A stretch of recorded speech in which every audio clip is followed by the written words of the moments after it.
Bonjour tout le monde, jodi a c'est vendredi, il disait, et puis pour conversation à Kabawea. Good morning everyone, it is Friday, 10 a.m., and it is time for Rum Shop Talks. And guess what? It is officially, well, at least today, officially feels like summer. And on Rum Shop, when it feels nice and warm outside, we bring out the drinks. So I wanted to make you guys a nice, yummy rum drink, of course. And the one I'm going to be making to you today is called the Dirty Banana. I was kind of intrigued when I saw the recipe, so I figured we would try it here on Rum Shop. And of course, you guys know we usually try drinks on Rum Shop for the very first time. So bear with me here. The Dirty Banana is made with, of course, a banana. We're gonna have some cream of coconut. The recipe's right on here. Milk. I actually made homemade chocolate syrup this morning because, of course, I did not have any at home. So I figured, why not make my own? And some coffee liquor. We're gonna use Kahlua. And it calls for overproof light rum. And so what I have here, it's called Danros Strong Rum from St. Lucia. And most rum you will look at has about 40% alcohol. This right here has got 80% alcohol in it. So it is double strength. And so we're going to get started. And I figured while I make this, it would be one of those rum shops where I cook and talk at the same time. Let's see how good I'm at multitasking.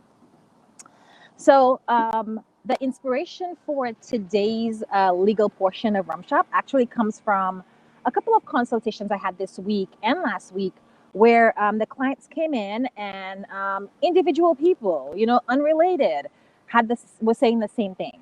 I know I need a trust, but I also know I need a will because what I read online, the will and like some things I can do in the trust, like the trust is for holding my assets, and the will is for deciding who gets my stuff. And each time that came up, I corrected the client of the potential client, of course, by explaining about the wills and the trust. And although we've done this probably 3 times so far, I figured that I would take it from a different perspective because the perspective I use with these incoming clients actually seemed to work a little bit better in helping them understand the differences and what can be done and what not be done. So I figured that I would talk about 4 things that we do in estate planning and which of the documents that we can do them in. So thing number 1, and we're going to pop those on the screen for you guys so you can see and follow along as well.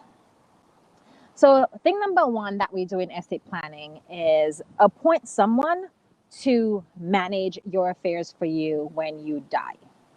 That person is going to be called a trustee in a trust.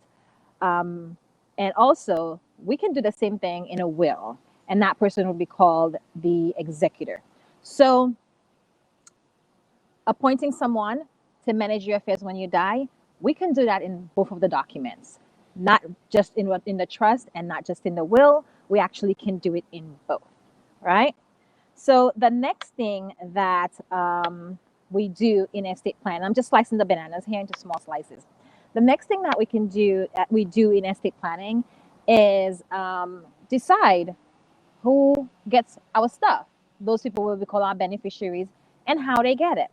We can actually do that in both of the documents. We can do that in a will and we can do that in a trust. Hey, Mama, good morning. So similar to appointing someone to manage your affairs when you die, deciding who gets your stuff and how they get it, we can do that in both of the documents. So you don't need to have one or the other to make that happen. We don't need both to make that happen. We can actually do it in either one of the documents, right? Third thing that we usually do in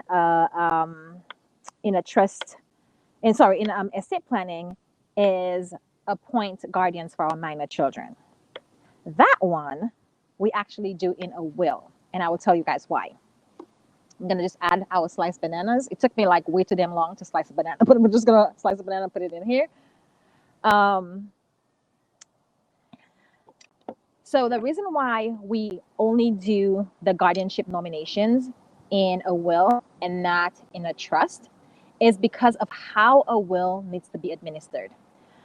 When someone has a will, the will has to be submitted to probate court to be administered through the court process. Guardianship of minors is also something that needs to be taken to court to be managed. So we don't want to. And one of the benefits of a trust is that it can be administered outside of the court process. It doesn't need to be submitted to court for administration. So we're not going to put instructions that we know needs to go to court to be finalized in a document that is intended to be privately administered. We're going to put that in the document that is going to have to go to court anyways.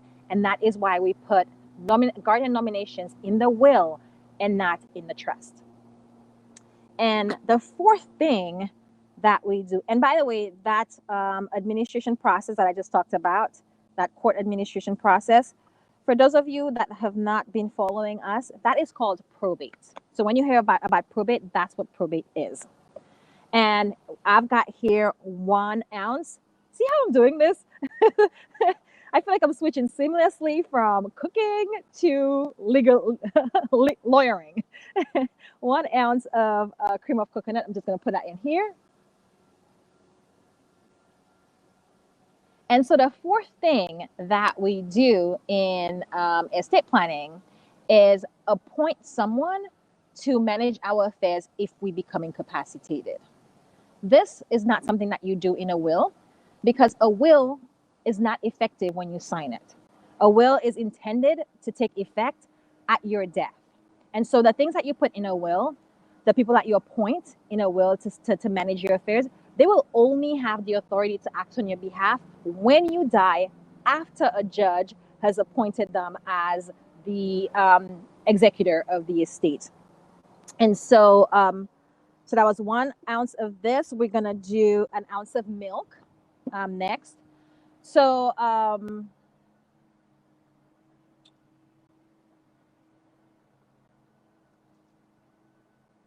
there we go. So having a will and having someone appointed in the will not help you because if you become incapacitated, because you're not dead and that person doesn't have that power until you die. So we can actually do that in a trust because when a trust is signed and executed, it immediately has authority. The people that you've appointed in your trust will also immediately have authority to act on your behalf if you be over assets that. So let's be clear: the people that you appoint in your trust, your trustees, will have immediate access over assets that you've transferred over into your trust. And so that is, and this is going to be 1.5 ounces.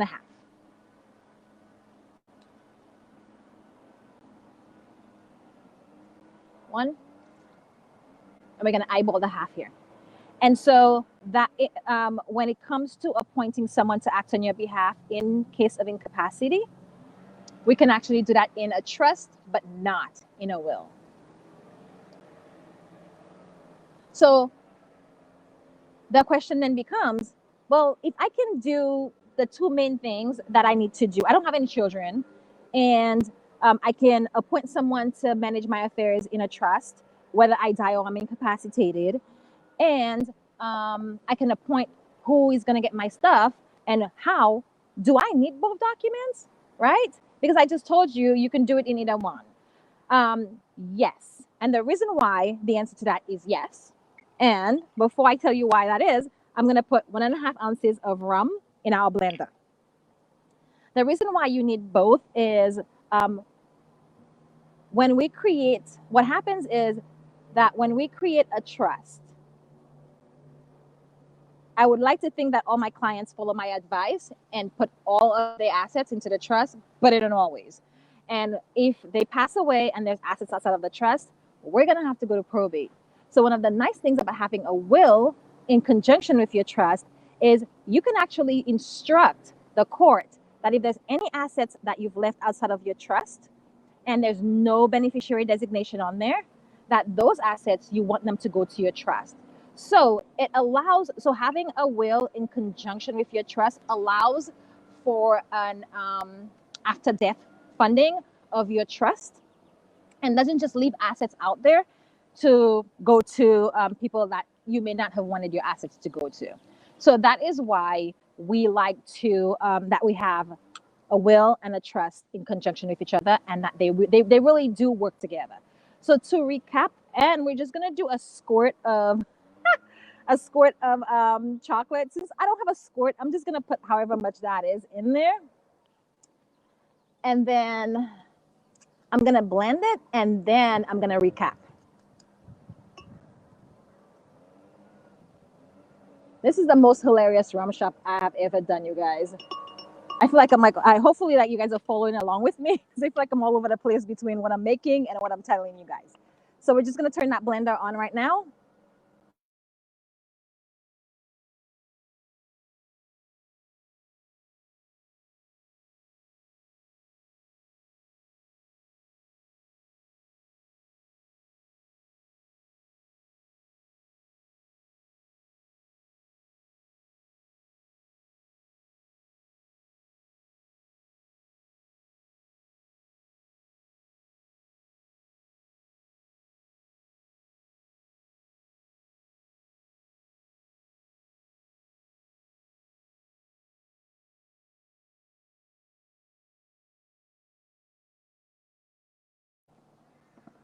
Okay. So this is all blended up. I smell rum, definitely smell rum. I smell the banana, which smells really yummy, and the chocolate. And so we're gonna like pour that in our glass over here. And then I'm gonna recap the 4 things that we do in estate planning and which of the documents we can do them in. So 1, we usually appoint someone to manage your affairs if you die. We can do that in both of your documents, a trust and a will. Number 2, we appoint someone to receive your assets when you pass away, and how those people will receive those assets. Those are called your beneficiaries. We do that in both documents. The third thing, if you've got minor children, we appoint guardians for those minor children, short-term, long-term guardians. We only do that in the will. And in terms of appointing someone to manage your trust, your assets, if you become incapacitated, we can do that in a trust, but only over the assets that we have transferred into the trust. Of course, for assets that are left outside of the trust, you do want to also get a durable power of attorney and appoint someone, usually the same person, to have power over all of your assets, not just the assets in the trust. And so to the question of, do I need both? The answer to that will be yes, because the will and the trust actually will work in conjunction with each other. They don't work against each other. Of course, when drafted correctly. And that is it for the show. Check me out. I actually poured our drink here at the same time that I finished our legal portion. I'm going to taste this. Oh, this is delicious. But it is so strong. That overproof rum is like burning my insides. So probably not something I'm going to want to drink an entire drink glass of. And I'm thinking that I would actually want to put some ice in there to help cut that. And I may not, next time I make this drink, I probably will make this again because it is really good. I will probably not use that 80% alcohol rum. I probably will use Bacardi or something similar that is like half the alcohol strength. Because I'm telling you, I took one sip and I'm like, whew, I could be drunk for the rest of the day.